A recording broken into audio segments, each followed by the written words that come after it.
ए भैया की होलो? अरे चलो ने हमरा नाम लिखवा दे ना कोचिंगवा में। कहाँ? अरे वही मन्नू टीचिंग सेंटर में सर बड़ी अच्छा पढ़ाबो हखिन। मन्नू टीचिंग सेंटर ई कहाँ है बहनी? अरे नहीं पता है को, मेन रोड पकड़ी बर्मा है ने, खाजा गली के अंदर डॉक्टर मंडल के पूरब में। अच्छा, मन्नू टीचिंग सेंटर में कुछ खास बात है की? हाँ सुनो ने।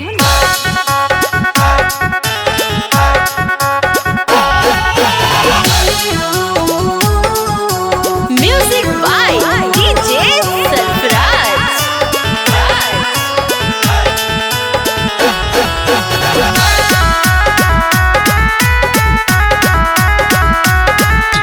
कहाँ के तैयारी तू कैनी गे बहिनी? कहाँ के तैयारी तू कैनी गे बहिनी? अलगो हो रूसल हखी हमारा से नहीं बहिनी गे बहिनी।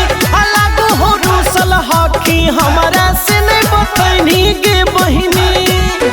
मन्नू सर के गांव में हक बड़ैया ये भैया। मन्नू सर के जिला में हक बड़ैया ये भैया।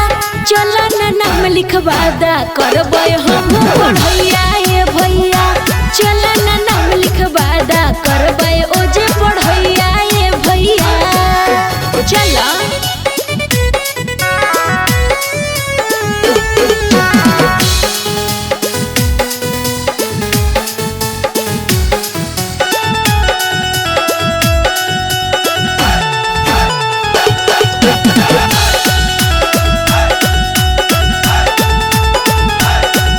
गरीब पर करो हखिन भलैया, कमजोर पर दे हखिन समैया। सारा विषय के दे हखिन शिक्षा, हफ्ते में ले हखिन सबके परीक्षा। गरीब पर करो हखिन भलैया, कमजोर पर दे हखिन समैया। सारा विषय के दे हखिन शिक्षा, हफ्ते में ले हखिन सबके परीक्षा। मोटिवेट करेले तू ही बतैहा ये भैया। मोटिवेट करेले तू ही बतैहा ये भैया। चलो ना नाम लिखवा दा हम करबै पढ़ैया ये भैया। तो चलो नाम लिखवा दी मन्नू सर के कोचिंगवा ये बहिनी।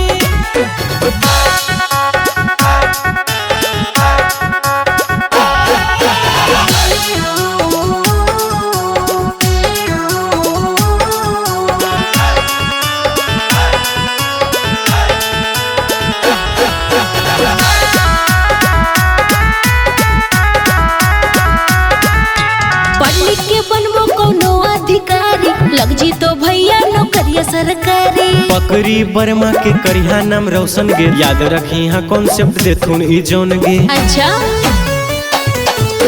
पढ़ लिख के बनबो कोनो अधिकारी, लग जी तो भैया नौकरिया सरकारी। पकड़ी बर्मा के करिया नाम रोशन गे, याद रखी यहाँ कॉन्सेप्ट देथुन ई जोन गे। आना पढ़ के रहलै नहीं समैया ये भैया। पढ़े लिखे के आइलै समैया ये भैया। तो चलो ना नाम लिखवा दा हम करबै पढ़ैया ये भैया। तो चलो नाम लिखवा दी मन्नू सर के कोचिंगवा ये बहिनी। ठीक है को चला।